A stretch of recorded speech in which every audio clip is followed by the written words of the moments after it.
And I would say, so Trump's inauguration took place earlier this week on Monday, if you remember correctly.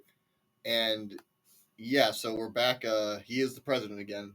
The like 4 year break we had from that is done now, and he's back in command. I mean, it felt kind of weird though because I remember 4 years kind of feels like a long time when you think about it. But then as soon as when he was president again, I remember like I mean when he last time he was president, I was in high school still, and I remember when you'd see on the news what he was doing and all that, and all that. I think he'd make some comment calling someone stupid or whatever. It'd be a front page headline. And I remember just, oh yep, we're back.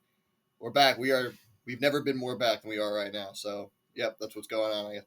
And I won't go over the details of the inauguration for that long. I mean, I don't want to bore people because a lot of people don't care about that sort of thing anyway. But I'll say to put it in short, it was maybe the weirdest inauguration I've seen in quite some time. I mean, probably ever. I thought his first inauguration was kind of weird, all the crazy stuff that was happening that day. But I don't know. I mean, I guess whatever it was, there were a lot of things that seemed to just go wrong or just be weird or more than that I've ever seen an inauguration. I already talked about some of it in the other show I do on KUGR, so again, I won't go on for too long. Even though I mean, it's not like I think everyone here listens to that all the time, but I will go on about it for too long because of that. But I'll just give you some of the highlights. And first off, Melania wore this outfit that was very strange. I mean, not to be rude, I guess, but that is kind of the truth. Most people seem to make that comment. She wore a black trench coat looking outfit with a hat that was like a dinner plate. I mean, she can wear whatever she wants, that's fine.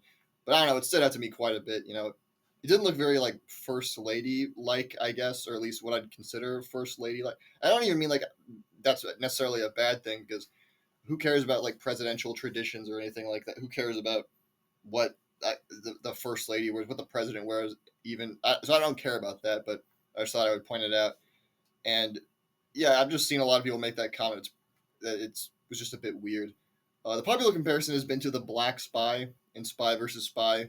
If anyone even remembers what that is at this point, I mean, it was kind of funny as I mentioned that to someone. They said something like they didn't know what that was right away. It makes me feel like, man, I feel old now. I mean, they were someone like the same age as me, but I just know old stuff for whatever reason. But that was a comparison I saw a lot. The Hamburglar was another one I saw quite a bit, which was pretty funny as well, especially considering Trump's past with involvement with McDonald's, doing an ad for them and all that.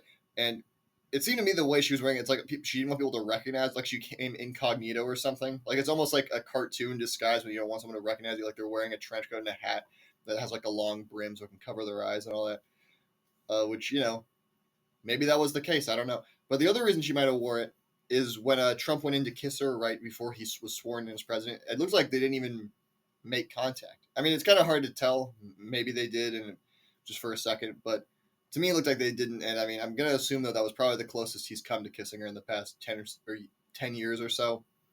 Since if you remember, there was that meme of or this news story that was kind of interesting that a lot of people seem to have forgotten about, where if I remember, Melania was trying to convince Trump, like, you need to, back when he was denying the election result in 2020, like, please just accept this whole thing gracefully and leave and, like, let this be over.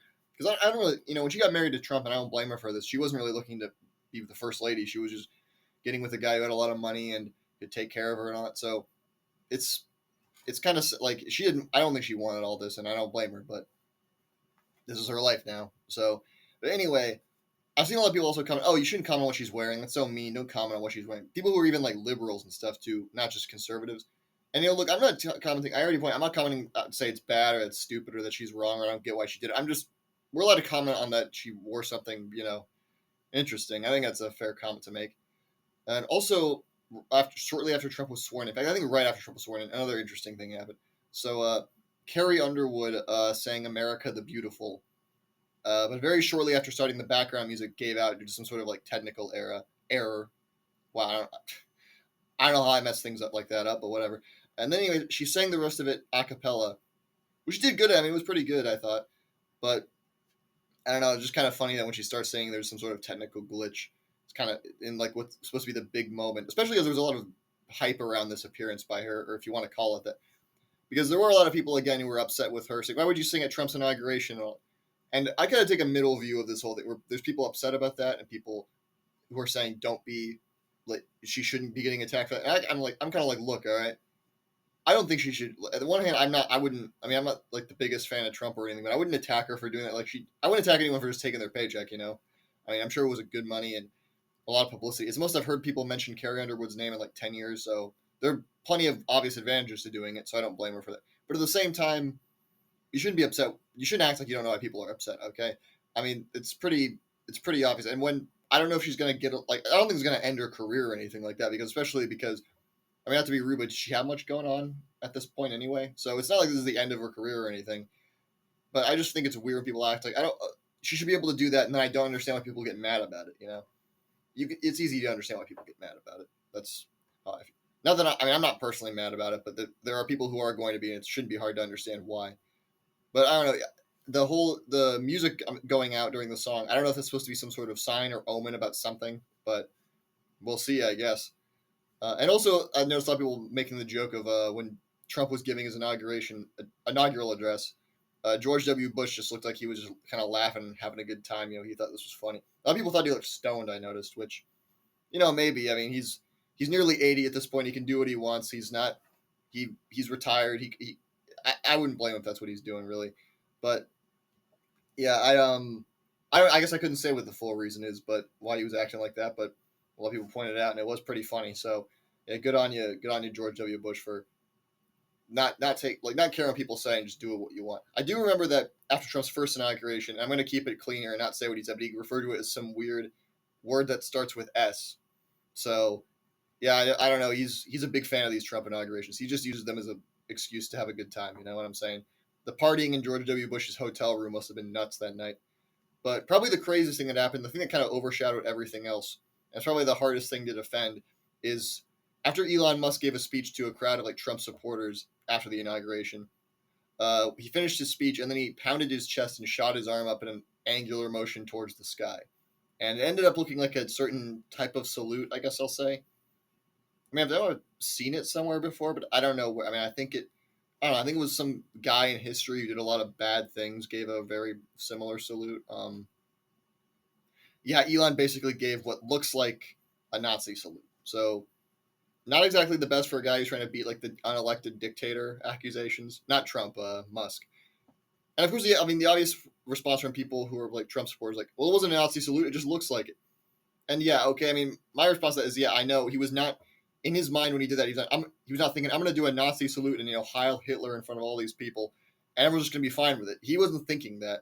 But the fact that he would do what like a autocratic salute thing like that in front of a crowd of people just so openly, and he thinks it's not a big deal, that's not a good sign. I don't know if there's much of a way to deny that. And also, a lot of people say he was throwing his heart to the audience, and that's what his pounding his chest was. I mean, maybe that's what he was intending, but it did not look like that at all because he has his closed fist pound his chest and then he just throws his arm out. In fact, it was pretty funny because he throws his arm out so fast you can hear like the cartoon swoosh sound effect when he does it. Literally, there's like a swoosh when he does it, which is pretty funny. So yeah, he was doing that fast. He had that planned. But anyway, yeah, that's kind of the main thing with it. A lot of people. I mean, it is kind of funny that seems to be the main talking point from the inauguration, the Elon Musk thing. So that's seems to be what everybody cares about. And I guess that's it then. Those are most of the funny moments. Again, maybe not a lot, but I still think there's more than most inaugurations in recent times. And after that, it's all over, and Trump's, back in office till the next election. Assuming there is another election, because I don't know. I feel like Elon's doing everything he can to make it doubtful in the minds of the American people that there will be another election. But I mean, we'll see, won't we?